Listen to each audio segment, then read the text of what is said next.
out here in the hood in the A. You see these boys out here fresh up the Trump rally. Man, they say Trump ain't got no love out here in the hood. What's up? What? Man, we support Trump, man. Trump 2024. What y'all like about Trump? I like the policies. I like when he stand on business. That's what I'm talking about. That's it. He ain't weak. What y'all think about the assassination attempt? I think they need to lock them Lock for them real. up. We need to find them, lock them up. That's it. We need to find them and What lock you them got up. on the front of the hat? You see how these boys coming right here? Atlanta on the Forgiato sitting, wet, paint crazy. All right, y'all boys, let y'all do y'all thing. All right, bro. Sure.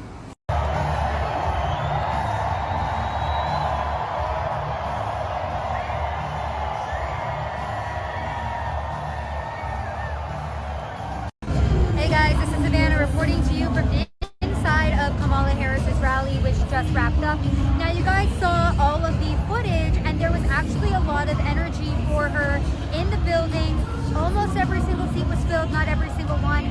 But many people are questioning, well, were they here to see Kamala, or were they here because Quavo, Meg Thee Stallion were here, and it was essentially a giant concert? Just in case you did not know it, on yesterday, Kamala Harris had a rally in Atlanta, and it gave you like, oh, Atlanta's hype for her. Like, people are so excited for her. I know you felt it. I know you saw it. She even brought out ratchet Megan Thee Stallion, shaking her butt, twerking for a political rally, talking about hotties for Harris. If that did not turn your stomach, like, that is pandering, like, if you've ever heard it. But that's not the catch 'em. Do not let that rally looking fool you, because Fulton County has been doing this for years. Before the rallies, they get busloads and they go pick up the homeless people. They offer them food, drink, and a little change to come to the rally, so the rallies will look full. Now, you got to realize she just dealt with the rally, and I want to say it was Pennsylvania, where it was less than 60 people. It was quite embarrassing for her. And so that's not going to go down in this blackety black city. Okay. It's just not going to go down. They are absolutely going to make sure that thing looks packed out. So I want you to know, that's why you only saw certain angles as well. But I want you to know, people aren't for her like that. That's why they're having to pick up homeless people. That being said, I'm going to give her this. She's not the only one. It is a very Fulton County, Atlanta thing. You can see it before all of the Democratic rallies. You can see it. Now, I've never seen them pick up people and pay them to vote Democratic, but it's been said for years that they literally will go pick up homeless people on the days of the election and pay them to vote. They need the money, so they do it, because what poor and desperate is what they're banking on. Hey, welcome back. It's your man Wise, and today we got to talk about it, man. So yesterday, President Trump held a massive rally in Atlanta. I believe it was at State Farm Arena, the same place where Kamala Harris had the twerk fest, featuring Meg Thee Stallion and Quavo with his blouse on, looking... I'm not even going to talk about that man like that. I'm not going to go there. But the rally was a huge success. It was packed out, and there were people from all walks of life at that rally. It was a true representation of what America is supposed to look like, what America is supposed to be. It was a true representation, man, and it was all love. There were no rappers. There was no twerking. There was no booty shaking. There was no, weird accents. None of that at this rally right here. Now, we all know Trump is going to be Trump. He's going to keep it all the way real. But for this rally, not so much about him. This was really about a young sister, Michaela. You guys recall when Trump went down and was at the Chick-fil-A. She was the sister there. She was also on Fox and Friends, I believe that's what it is, with Lawrence there. She did an interview with him. And then the real message, in my opinion, came from J.D. Vance. Trump gonna do what he do. We already know what time it is. But J.D. Vance's speech was epic. My opinion, you don't have to like it, but I thought it was freaking phenomenal. So we're going to get into this. Like, share, subscribe to the channel. Drop me a comment down below. I appreciate all the love and support. Liberals are melting down over this right here because they're starting to see the writing on the wall. Don't believe the propaganda from the mainstream liberal media. They are not connected to people that are on the ground, people, regular working Americans. They're not connected to these people. They don't know these people. They don't live in these areas. And even the quote unquote black folks, they don't live in those areas either. I'd put any amount of money on it that Charlemagne the Fraud, although he says that he's speaking up for black folks, don't necessarily live around black people. I'd put any amount of money on it. But like, share, subscribe again. Let's get into the video. See, as a young single mother, I can tell y'all that rent is too damn high. It is. I can tell you that as a young black voter, groceries are too damn high. And as an American citizen, period, seniors like my parents should never have to choose between medicine or food. It should never be the quality of life versus the quantity of life. She's absolutely right. And I don't want to hear, oh, but we capped the price of insulin and lowered the price of all these medicines. Yeah, but you raised the price of everything else, so it's about time to start telling the truth to Americans and let them know exactly what they're signing up for if they want to vote for Kamala Harris. We need to vote based on facts and not feelings. See, under Harris and Biden, the average Georgia household is losing $1,060 per month, and inflation is at 21.4%. And due to the war on energy, average gas prices have reached record highs for the state. We also did a poll, and 80% of us black Americans are not happy with the current state of the economy, so I'm going to need 80% of y'all to vote accordingly in November. She's absolutely right. Do not let them gaslight you. Do not let them hit you with the, oh, she's a faux black woman and you got to support her. Let's just look at the policies. Just the policies. Let's get rid of the identity politics. We should not be falling for that type of foolishness in 2024. Wake the heck up, black folks. They love me. They love me. They really love me. The left wants you to get in your feelings about things that have been said, but I want you guys to pay attention to what has been done. They don't want to talk policy. They just want to use propaganda to steal your vote. The left is trying to tout this woman as a savior for the black community, but all she's done is hurt the black community since she came into the game. Look at the brother back there with the fist up. See, the first step in destroying the black community is to dismantle the black family. So aside from her record as a prosecutor, why don't we ask Mrs. Willie Brown if Kamala Harris cares about black families?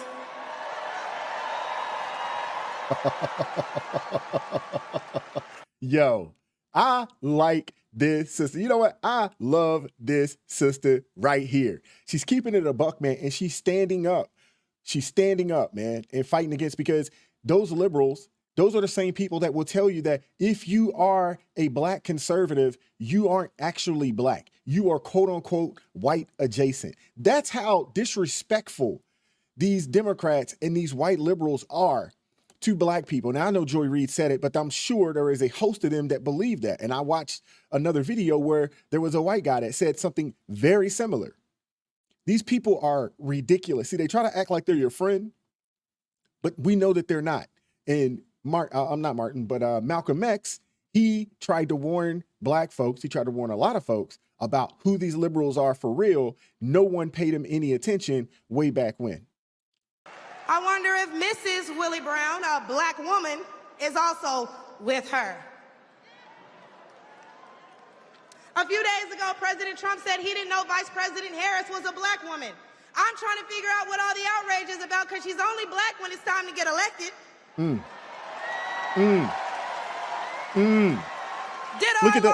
Look at the brother in the back right there. He had to pop up on that one.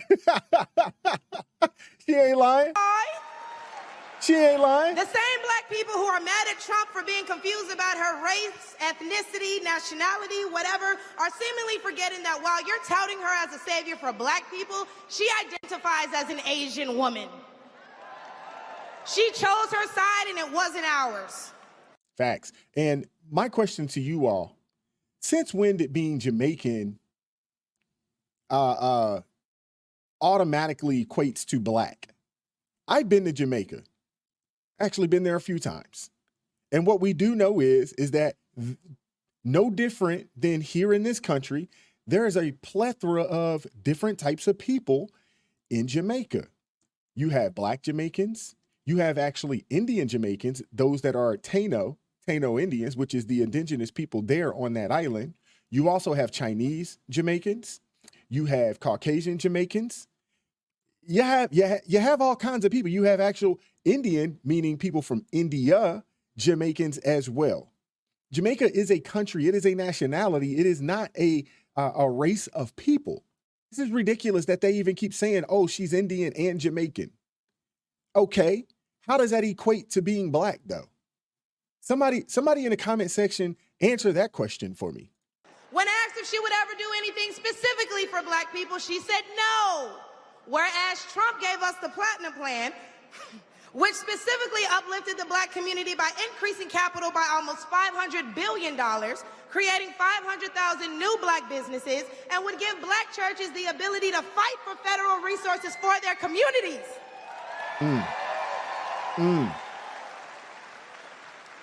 Why won't the mainstream media talk about the Platinum Plan and what was implemented via the Platinum Plan? Why won't they talk about that? Why won't they talk about these opportunity zones that were created, in these communities? And why won't they interview some of the people that have benefited from the Platinum Plan or benefited from the opportunity zones? And why won't they talk about the First Step Act? And why won't they interview some of the brothers and sisters that were released from jail released from prison, more or less, for 9 violent crimes, who were probably overcharged or over punished, over sentenced, due to the 94 crime bill that President Joe Biden signed, that implemented, and that your favorite quote unquote black president, Bill Clinton, signed into office or signed into law? Why won't they interview any of the brothers and sisters that benefited from that program as well? And why are we acting like strong borders aren't a thing literally everywhere else in the world? Since when has being patriotic been a crime? See, a few weeks ago at the debate, Trump mentioned black jobs. And a lot of people got in an uproar as if they didn't know what he meant. Well, we go to the polls and cast our black vote. We go to the stores and spend our black dollar. We live in our black community, but for whatever reason, we draw the line at a black job.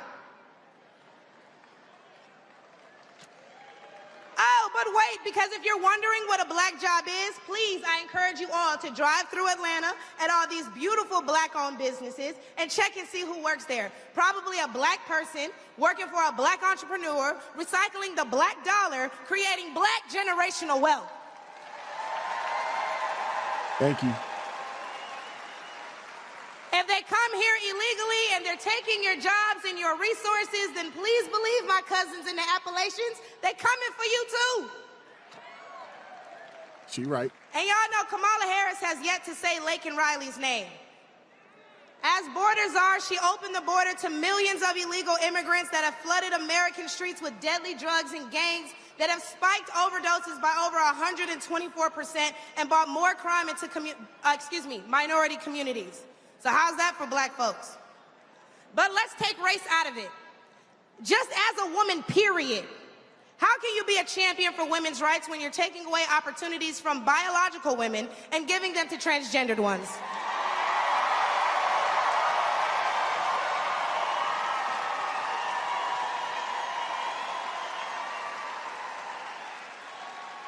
I'll wait, y'all, because I wasn't done. See, how can you promote equity for women and you're allowing men to play in women's sports? She ain't lying. As y'all can see, my dog is being spoiled today. And what kind of feminist would still allow men to enter their sacred spaces, i.e. our bathrooms and school locker rooms? Yeah, no, it's ridiculous. And thank you, sister, for stepping up. Do I even need to mention the opening ceremony at the Olympics? Or the fact that Angela Carini was forced to fight a man and told us that she's never been punched so hard in her life. We cannot allow dangerous liberals who think things like this are okay into the White House, because my daughter will not be fighting a man at her wrestling match. And what? Wow. That was powerful, man. That was powerful. as you can see, my guy Kier, he wanted to join the show today. So excuse him. He's just being a little needy right now. But Michaela, she came in and just dropped bars. Wow. Wow. Did she lie? No lies were told there. And it is such a breath of fresh air to see this sister up there, you know, speaking the truth, you know, sharing facts and sharing her platform, or being willing to get up there and really, you know, be a representative of not only, you know, Black men or the Black community, but also Black women as well. We need to let these folks know that we are not a monolith. But I've been saying this for quite some time, that we're not even being divided right now over, you know, how much melanin one may have. We're not being, you know, the left wants to keep us stuck on this race, you know, oh, racism and race, and this person's this and this person's that. They want to keep us stuck there, but it's not about that, man. It's about ideology. It's about those of us who care about this nation. It's about those of us who believe, you know, in the word of God. It's about those of us that believe in what's morally right for this country, and those who don't. That's what this is about, man. And it's past time that people get past this fake outrage when it comes to race. Like, everybody out there that they've run across, you know, is just, you know, racist and bigoted and prejudiced. I'm not saying that none of that doesn't exist, but it is not something that people are dealing with like that on a day-to-day basis. It's just not true. I got one more clip that I want to share. This is the speech from JD Vance, and it was phenomenal, as I mentioned earlier. Let's get into it. Now, every time the Democrats attack us and attack our movement, they can't help but tell on themselves. They reveal how much they hate the American people. Now, remember this. Remember, Barack Obama said we cling to God and guns. Remember that? Hillary Clinton called us deplorables. And now Kamala Harris says we're weird. Well, Kamala, I'm glad you brought that up. Let's talk about some things that are weird. We think it's weird that Democrats want to put books in toddlers' libraries. We find it very weird. We think it's weird that the far left wants to allow biological males to beat the living crap out of women in boxing.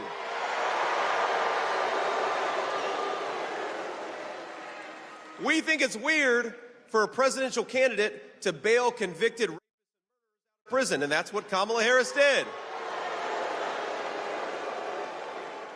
And I think it's especially weird when Kamala Harris comes to Atlanta. I believe came here to this arena. Kamala Harris comes to Atlanta and talks with a fake Southern accent, even though she grew up in Canada. You can't make it up. That's pretty weird. That's definitely weird. Not only did she grow up in Canada, she went all of her schooling in Canada up until she graduated high school. Where did this Southern accent come from? Y'all and fo, and then with the fake rap lyrics, you know, walk it like I talk it. Like, this lady is a complete fraud. And for the life of me, I don't understand how those that see this, how do you still support someone that is a complete fraud?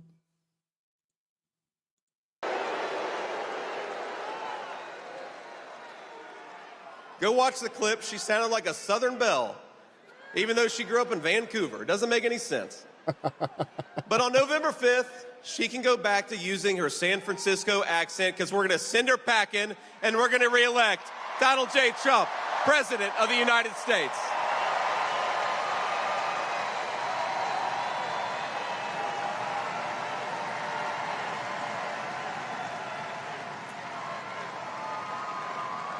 Now, we can handle the made-up attacks by Democrats and by the media, because we're used to it by now. But here's something I can't stomach about Kamala Harris. It's when she has the nerve to question our loyalty to this country. And she does. Well, here's what President Trump and I believe about loyalty. Loyalty to this country is closing our border, not opening it up. Loyalty is making life more affordable, not causing inflation because you can't stop sending money like a drunken sailor.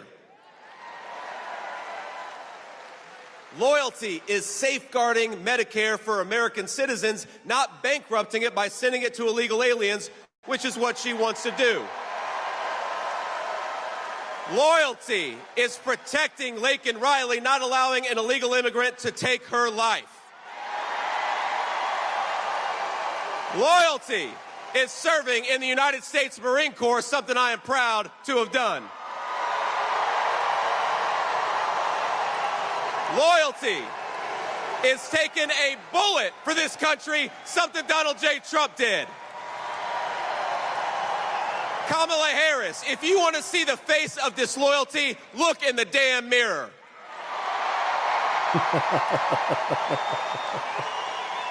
Wow.